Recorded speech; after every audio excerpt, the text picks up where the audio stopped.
Hola muchachos, soy el profesor Cristian y hoy día vamos a revisar la respuesta temporal aplicada a circuitos eléctricos.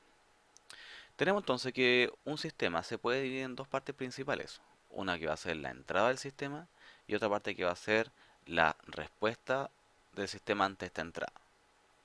Por lo tanto, lo que podemos hacer es, como se ve ahí arriba, aplicarlo directamente como un sistema, como una caja, en donde la caja va a ser el circuito eléctrico, la entrada va a ser la fuente de poder y la salida o respuesta va a ser la respuesta medida en alguna parte del circuito, que pueden ser variables de tensión o variables de corriente.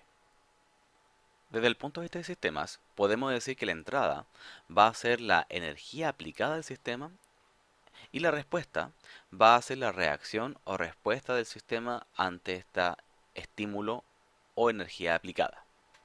En este sentido, la respuesta temporal está dividida o conformada de dos partes, que va a ser la respuesta transitoria y la respuesta permanente o la respuesta en estado estable. Esto lo vamos a revisar directamente con la gráfica que vamos a ver a continuación. Entonces aquí manifestamos la respuesta del sistema, una respuesta típica, en donde esta respuesta, como dije anteriormente, la vamos a descomponer en dos partes.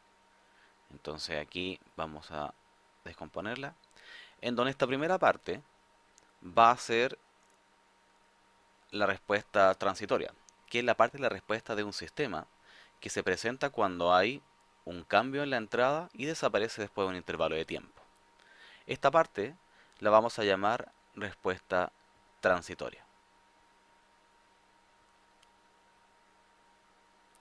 Seguido esto, vamos a tener la respuesta que vamos aquí a indicar, que va a ser la respuesta en estado estable o la respuesta permanente, que es la respuesta que permanece después de que desaparecen los efectos transitorios. Entonces aquí vamos a anotar respuesta permanente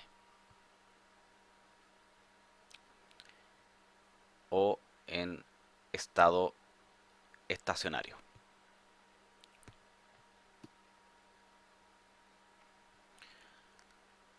Con esto tenemos que podemos clasificar entonces la respuesta en dos partes. Entonces aquí vamos a tener la respuesta temporal del sistema, en la cual la vamos a clasificar de forma fundamental en dos partes. Una respuesta entonces homogénea y más una respuesta particular. Que eso es equivalente y va a ser equivalente a decir la respuesta transitoria y la respuesta en estado estable o la respuesta permanente. A partir de esta relación, podemos indicar que la respuesta homogénea es la respuesta debido a las componentes naturales o las componentes o las condiciones iniciales del sistema. Y la respuesta particular es la respuesta debido al estímulo realizado. Y por esa razón entonces podemos relacionar directamente con la respuesta transitoria y la respuesta en estado estacionario. Entonces aquí, resumiendo, tenemos que la respuesta temporal estaría dividida o clasificada en dos partes. Tenemos que una parte sería la respuesta homogénea, que sería la respuesta debido a las condiciones iniciales del sistema o bien también a las componentes naturales que ésta posee. Y la respuesta particular es la respuesta debido directamente a la forma en la cual es el estímulo realizado. Por eso entonces se le llama respuesta forzada. Entonces aquí están directamente relacionadas con la respuesta transitoria y la respuesta en estado estacionario o la respuesta permanente como tal. Para iniciar vamos a revisar entonces cómo sería la respuesta homogénea, o mejor dicho, la respuesta entrada cero de un circuito de primer orden. Esto significa que esto se determina a partir del comportamiento natural de la descarga del elemento, que sería inferido a partir de la construcción de la respuesta natural que éste posee, o la estructura natural de su respuesta. ¿Cómo se hace? Primero, tenemos que indicar que la respuesta entrada cero sería indicar que la vamos a construir a partir de un estímulo completamente nulo, o mejor dicho, que la fuente de energía va a estar completamente apagada. O también aquí vamos a colocar que la entrada va a ser igual a cero. Por lo tanto, la estructura de esta respuesta homogénea del sistema de primer orden la vamos a determinar directamente de la ecuación diferencial, donde queremos conocer la naturaleza del comportamiento del sistema, cómo se comporta por sí solo este circuito eléctrico de primer orden. Entonces ahí hacemos la entrada igual a cero y vamos a utilizar el siguiente operador, que ahí lo voy a anotar, que según la derivada que se encuentra en la ecuación diferencial, la vamos a reemplazar por un s elevado a la potencia según el orden de la derivada. Entonces, manteniendo esto, sería s más a igual a cero, en donde s sería la derivada a la 1 y a por 1 sería la derivada a la 0 que se encuentra ahí. Todo esto igualado a cero. Al realizar este procedimiento, tenemos que el polinomio resultante, que ahí estoy destacando, lo vamos a llamar la ecuación característica. Entonces aquí voy a meter ecuación característica, en donde el objetivo es establecer cómo es el comportamiento natural o característico del sistema a partir de las soluciones de este polinomio. Esta ecuación característica que determinamos a partir de este procedimiento matemático significa que nos va a entregar la información de cómo se comporta algo naturalmente, ¿ya? Por ejemplo, la pelota, si es de goma, vamos a saber inmediatamente que al lanzarla va a dar bote. Por lo tanto, ahí sería su comportamiento característico. Pero si la pelota es de lana, sabemos de antemano e inmediatamente que su comportamiento característico es que no va a dar bote al ser lanzada. Por lo tanto, y a partir de la solución de esta ecuación característica, la estructura de la respuesta homogénea estaría indicada de la siguiente manera. Sería I sub h, c, e a la menos la solución de la ecuación característica de un sistema de primer orden. Entonces aquí le vamos a colocar que esta sería la respuesta natural que se puede indicar. En donde c es una constante que se determina a partir de las condiciones iniciales o la energía previamente almacenada. Entonces aquí vamos a colocar energía previamente almacenada.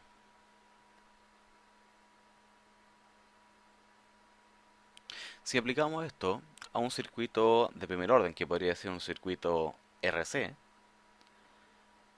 lo podríamos determinar entonces a partir de lo siguiente. Tenemos entonces que el condensador tiene una caída de tensión B sub C. Y vamos a colocar aquí una referencia y vamos a determinar este comportamiento a partir de análisis de nodos, en donde voy a llamar este nodo principal que va a estar aquí arriba B sub C.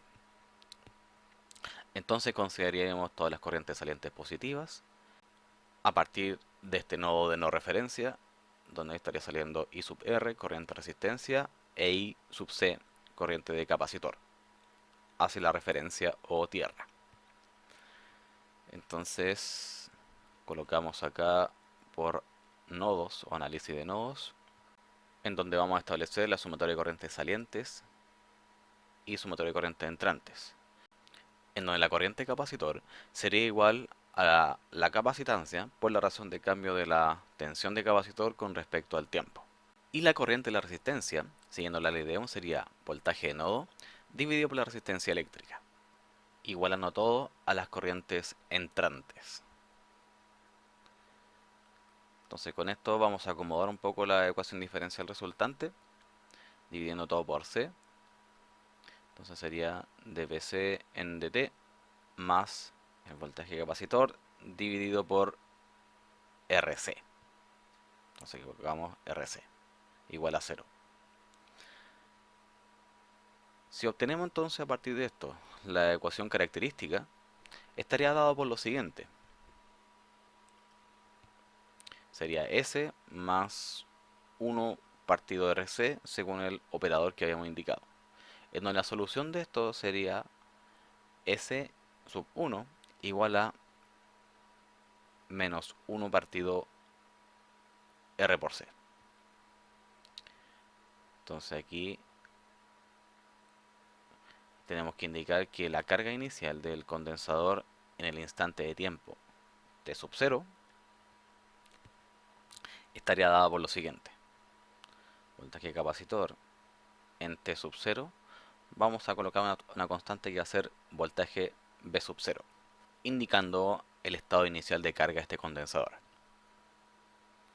Tenemos entonces que el voltaje condensador, su respuesta, estaría dada por una parte homogénea y una parte particular, en donde vamos aquí a hacer igual a 0 la parte particular porque queremos determinar la respuesta a entrada 0. Y nos quedaría entonces de la siguiente manera, en donde el voltaje capacitor sería el voltaje V sub 0 E elevado a la menos T partido por RC, siguiendo la estructura que había indicado anteriormente. Análogamente, podemos indicar ahora qué pasa también con respecto al inductor. Ahí vamos a tener la caída de tensión del inductor y vamos a conformar exactamente el mismo procedimiento, colocando una tierra y colocando en este nodo de no referencia el voltaje de nodo que estaría dado por el voltaje de inductor, además de las corrientes salientes que éste posee. Entonces, por análisis de nodo tendríamos que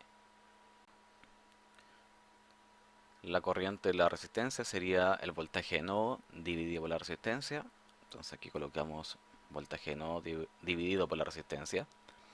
Y la corriente de inductor estaría dado por I sub L, que sería la corriente de inductor.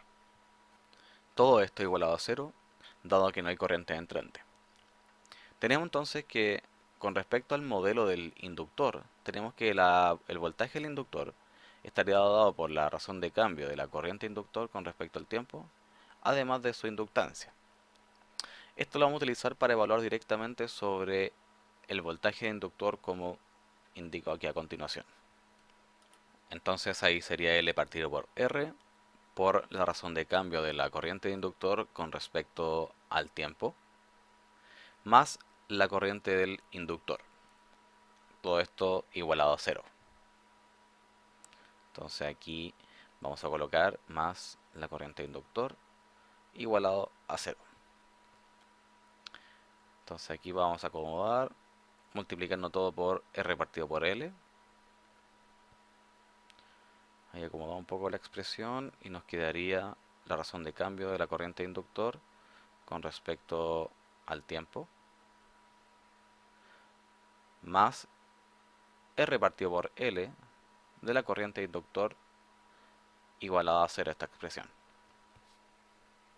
Con esto, de la misma forma que lo hicimos anteriormente, determinamos la ecuación característica, que sería S más R partido por L, igualado a 0, donde la solución sería S sub 1 menos R partido por L.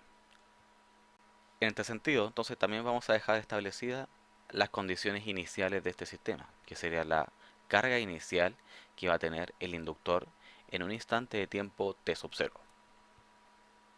Entonces aquí vamos a colocar en t sub 0, en donde la corriente de inductor I sub L va a ser igual a una corriente I sub 0 que sería la corriente de carga inicial que ésta posee. Finalmente, tenemos que la expresión de la respuesta de la corriente de inductor sería dada por lo siguiente, donde estaría con una parte homogénea más una parte particular, en donde para este caso vamos a hacer igual a 0 la parte particular, dado que queremos encontrar la respuesta a entrada 0 de la corriente de inductor. Entonces aquí voy a colocar respuesta a entrada 0. Y siguiendo la estructura planteada en un principio, tenemos que la corriente de inductor sería I sub 0 E elevado a la menos R partido por L, que sería la respuesta a entrada 0 de la corriente de inductor.